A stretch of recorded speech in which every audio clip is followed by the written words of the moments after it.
Mapagpalang araw sa ating lahat mga kalakbay. Itago niyo na lamang po ako sa pangalang Victor at nakatira po ako dito sa Leyte. Ang kwentong ibabahagi ko sa inyo ay karanasan namin ito ng aking amang si Berting at ng aking inang si Betty. Dekada 80 nang mangyari ito at nung mga panahong iyon ay tanging pangungopra lang ang aming hanap buhay ng aking ama. Kasama niya ako kapag umakyat ito ng bundok. Ako lang kasi ang mag-isang anak na lalaki noon. Kaya naman kahit saan magpunta at magtrabaho ang aking ama, ay kasama niya ako palagi. Habang ang aking ina naman ay buntis ng mga panahong iyon.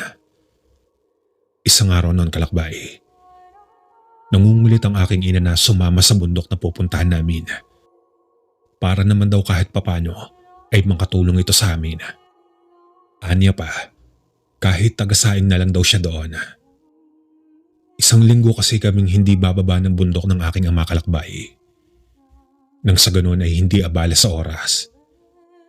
Kasi mahigit 3 oras din ang aming binubuno sa paglalakad papunta sa bundok. Balik kalakbay, ipapaliwanag ko lang po ang daanan papunta sa bundok. Tatawid pa kami ng 6 na sapa bago umakyat ng bundok. Pagkatapos ay pagdating namin sa kalagitnaan, may mga bubon doon na napapalibutan ng nagtataas ang puno na siya ring pahingaan namin para uminom ng maligamgam na tubig. Sa hindi po nakakaalam kalakbay, ang bubon ay ang tawag ng karamihang bukal ng tubig. Tapos kapag nakarating na kami doon, ang ibig sabihin lang ay malapit na kami sa tuktok ng bundok. At sa katagalan naming kakakyat at baba ng bundok na iyon kalakbay, di kalaunan ay may napansin kaming bagong tayong kubo doon. Hindi naman kilala kung sino iyon nagpapatayo ng kubo doon. Halos lahat kasi ng mga tao sa bundok na iyon ay kilala namin ng aking ama. Kaya naman panay ang tingin namin sa kubong malapit sa bubon tuwing dumara ang kamit na mamahinga. Balik na po tayo sa kwento kalakbay. Noong araw ding iyon ay nangungulit nga itong aking ina na sumama sa bundok. Kung kaya wala nang nagawa pa ang aking ama, kundi payagan na lang ito. Kahit ayaw man niya ay wala naman siyang magagawa. Dahil sa kukulitin at kukulitin pa rin siya ni nanay, hanggang sa mapapayag na nga siya nito. Matapos namin makapaghanda ng pagkain, ay umakyat na nga kami ng bundok. At dahil sa buntis ang aking ina noon, kung kaya binagalan lang namin ang pag-akyat, baka kasi madulas ito at mapano pa. Sa paglipas ng ilang sandali ay narating na namin ang bubon. Nagwika ang aking amang magpahinga na muna kami at magsahod ng tubig sa galon para may iinumin ng aking ina habang umakyat kami pataas. Tapos nun ay bahagya naman ako napatingin sa bagong tayong kubo. Nang biglang nagsipaglabasan ng mga nakatira roon. Bali 4 iyon kalakbay. Isang matandang babae na sa tingin ko ay iyon ang kanilang ina at 3 kababaihang naggagandahan. Meron silang naghahaba ang kulay itim na makintab na buhok. Tapos ay maputi at maamo ang mukha nila. Naani mo hindi nakatira sa gitna ng bundok iyon. Paano ba naman kasi kalakbay? Kaya ako nasabing ganon sa kadahilan ng sobrang ganda ng pagmumukha ng mga ito. Tapos ay mapuputit makikinis ang balat. Isabay pang bumagay sa mga ito ang suot nilang kulay itim na mahabang duster. Noon pa lang namin nakitang lumabas sa mga ito. Kaya napawika ako sa aking ama nang, ang akala ko tay puro mga lalaki ang nakatira dyan. Mali pala ako. Bulong ko sa aking ama. Binulungan naman ako nitong huwag maingay at baka marinig ako ng mga iyon. Nakita ko namang nagbibitbit ng galon ng 3 kadalagan at nag-iigib. Eksakto namang naandun din ang aking ina. Samantalang kami ng aking ama ay nakaupo sa malaking ugat ng puno ng kahoy. Nakita kong ngumiti ang isa sa mga dalaga sa aking ina at nagsalita ng, "Ang laki na po ng tiyan mo. Siguro malapit ka na pong manganak." Ngumiti naman ang aking ina at sumagot itong may 2 buwan pa siyang bubunuin bago manganak. "Ganoon ho ba? Mag-iingat po kayo palagi. Baka mapaano kayo." Seryosong wika nito at nakatitig sa tiyan ng aking ina. Medyo nakaramdam ako ng kilabot sa katawan at hindi maiwasang magtaasa ng balahibo ko sa batok. Dahil sa kakaibang titig ng dalaga sa tiyan ng aking ina. Para kasing mabilasik ang mga titig nito at narinig ko pang nagpatunog ito ng ngipin na para bang nanggigigil. Pero noong akmang hihipuin na ng dalaga ang tiyan ng aking ina, ay agaran itong iniwas ng aking ama at inaya na magpatuloy na umano kami maglakad. Noong naglalakad na kami paakyat, sandali ko pang nilingon ang 3 kadalagaan. Pero ganoon na lamang ang gulat ko nang wala na ang mga iyon sa may bubon. Nakailang lingon pa ako para makasiguradong wala na nga ang 3 dalaga. Pero inisip ko na lang na baka nagmadaling maglakad pabalik sa kubo ang mga iyon. Kaya tahimik na lang kaming umakyat ng bundok at hindi na nagkwentuhan ng mga magulang ko na para bang may kanya-kanya silang iniisip. Sa paglipas ng oras ay nakarating na nga kami sa bukid namin sa tuktok ng bundok. May bahay naman kami na pahingahan kaya doon na dumiretso ang aking ina at nagpahinga lang ng sandali bago nagsaing.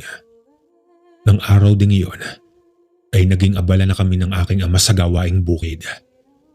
Habang ang aking ina naman ay naroroon lang malapit sa amin at nagnangata ng lansones. Tagbunga na kasi ng lansones noon at may 5 puno kaming lansones na walang buto. Kaya wanto-sawang kakain ng aking ina habang may bitbit itong asin at isinasawsaw niya doon ang lansones. "Nayayos ka lang ho ba dyan?" Tanong ko sa kanya. Nakaupo lang kasi ito sa malapad na batong nakabaon sa lupa. Tumango naman ang aking ina. Sabay tanong nito kung nagugutom na kami. Umiling naman kami ng aking ama dahil busog pa kami ng mga oras na iyon. Makalipas pa ang ilang oras ay naging abala na kami ni tatay. Hanggang sa naulinagan ko na tila ba may kausap si nanay. Lumingon naman ako at tinanaw ko ang aking inang nakaupo pa rin sa malapad na bato. Natanaw kong may kausap itong mga babae.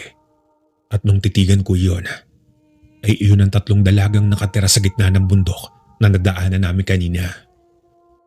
Papaanong nakarating iyon sa bukid namin? Anong ginagawa ng mga iyon? Sa totoo lang kasi kalakbay, iyon pa lang ang unang pagkakataon na nakita ko silang nagawi sa lupa namin. Kaya medyo nakaramdam ako ng kakaiba dahil sa pansin kong iba ang ikinikilos ng mga iyon. Seryosong nakikipag-usap ang 3 dalaga sa nanay ko. Pero ang nakapagtataka, nakatayo lang ang 3, samantalang ang lawak naman ng batong kinauupuan ng aking ina. Kaya bakit hindi umuupo ang mga ito? Sabay tawag ko sa aking ama at sinabi ko dito na magpahinga na muna kami dahil hapon na. Tapos ay sabay inginuso ko ang kinapupwestuhan ng aking ina. Noong nakita naman iyon ng aking ama, ay agara na kami naglakad papalapit sa pwesto ng aking ina. Nang iilang hakbang na lang at makakalapit na kami sa aking ina, ay biglang nagmadaling maglakad ang 3 dalaga palayo. Pagkalapit naman namin sa aking ina, ay tinanong ito ng aking ama kung ano ang sadya ng 3 dalaga. Wala, naghahanap lang raw ng gugulayan ng mga yon at nagawi sila rito. Kaya nakipagkwentuhan muna sila sandali. Tugon ng aking ina. Nakita ko namang nakakalat ang asin ng aking ina sa kinapupwestuhan nito. Siguro kaya hindi lumapit sa kanya ang 3 dahil sa mga asin na nakakalat palibot sa kanyang kinauupuan. At dahil sa hapon na nga yun kalakbay, ay tinulungan ko ang aking ina na magluto. Pagkatapos ay nanguha muna ako ng gulay at ginataan namin iyon. Habang ang aking ama naman ay sandali itong umalis. Pagkalipas ng kalating oras ay bumalik na ito at may bitbit na makabuhay. Nakita kong naglagay ito ng makabuhay sa bawat bintana ng bahay at sa labas ng pintuan. Pagkatapos ay dinikdik niya ang iba at ipinahid iyon sa braso ng aking ina. Maging ang laylayan ng damit nito ay nilagyan niya rin ng katas. Yung silong naman namin ay sinabitan niya ng makabuhay. Pagkatapos ay inihanda ng aking ama ang kanyang baril na airgun. "O tay, ano pong gagawin niyo dyan?" Tanong ko sa kanya. "Naghahanda lang anak, Mas maigi na yung handa tayo sa pagbabalik ng bisita natin mamaya. Wika nito sa akin. Hindi ko naman maintindihan ang ibig niyang sabihin, kaya hindi na ako muli pang nagtanong. Pero makalipas ang ilang oras at kapwa tapos na kaming kumain, nang bigla na lamang naramdaman namin ang pagyugyug ng bahay na para bang dinuduyan kami. Kaagad namang tumayo ang aking ama. Sabay utos nitong sunugin ko raw ang mga napulot niyang sirang plastik at goma kanina paakyat ng bundok. Nilagay niya raw iyon sa may kalderong sira at doon ko umano sigahan. Kaagad naman akong sumunod sa aking ama. Tapos ay agaran na nga akong pumunta sa kusina para kunin ang sirang kaldero at inilagay ko sa may pintuan at doon ko nga sinigahan. Maya-maya pa'y nakarinig na kami ng malalakas na paghampas ng hangin na akala mo'y may bagyo. Kasunod noon ay yung malakas na pag-alulong ng asong nasa di kalayuan. Nagtataka naman ako, kalakbay, kung saan nanggaling ang asong umaalulong. Gayong malalayo ang kapitbahay namin. Dahil sa may kanya-kanyang ari-ari ang lupang kay natitirikan ng mga iyon. Kaya papaanong nagkaroon bigla ng aso malapit sa amin. Nang matapos ko namang sigahan ng goma, ay nakarinig na kami ng mahihinang huni ng wakwak at paghagok ng baboy. Nasa pakiwari ko'y nasa silong lamang iyon. Tapos sa gilid ng pintuan sa may poste ng bahay namin, ay may nakita kong babaeng nanlilimahid ng langis. Nakaupo yun na para bang aso habang nakatingin sa amin. Sobrang nakakakilabot ang itsura ng nilalang at kahit na ako hindi makapaniwalang makakakita ng ganong klaseng nilalang. Itay, mukhang aswang po yata yung nakita ko. Uutal-utal kong sigaw sa aking ama. Kaagad namang kinuha nito ang airgun at itinutok ko yun sa nilalang na nasa labas ng bahay. Pagkatapos ay mabilis niya na iyong kinalabit at pinaputukan ng aswang. Narinig ko namang para nagkakarambulan sa labas ng bahay at tila ba mas lalo pang nagalit yung aswang. Linti kayong mga aswang. Kung ako sa inyo, magsiuwi na kayo bago ko pasugurin ang bahay niyo at sunugin. Galit na sigaw ng aking ama. Kakilala ko kayo, kaya huwag na huwag niyo akong hahamunin. Dahil hindi ako magdadalawang isip na ubusin ang bala ko mapatay lang kayong mga aswang. Dagdag na wika ng aking ama at agad na ikinasa ang baril. Maya-maya pa'y tumahimik na ang buong kapaligiran at nawala na rin ang napakabahong amoy. Kaya agaran ng nilabas ng aking ama ang gumong sunog. Noong makumpirma niya nagsialisa na ang mga aswang. Ayon kasi sa aking ama, nakakasama sa buntis ang usok ng goma. Kaya kinakailangan niya nang ilabas iyon.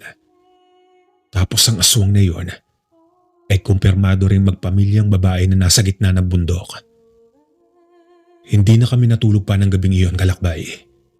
Dahil sinigurado naming mababantayan namin si nanay laban sa mga aswang.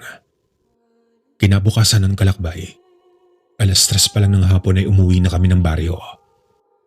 Hinatid na namin ang aking ina dahil ayon sa aking ama, kalakbay, ay baka hanggat naaamoy ng aswang ang ipinagbubuntis ng aking ina at baka bumalik ito at kung mapano ang aking ina at ang ipinagbubuntis niya.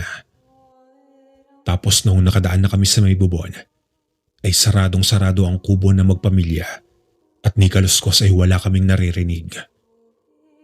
Tapos ay sumigaw naman ang aking ama at nagwika ng, "Dadaan lang kami.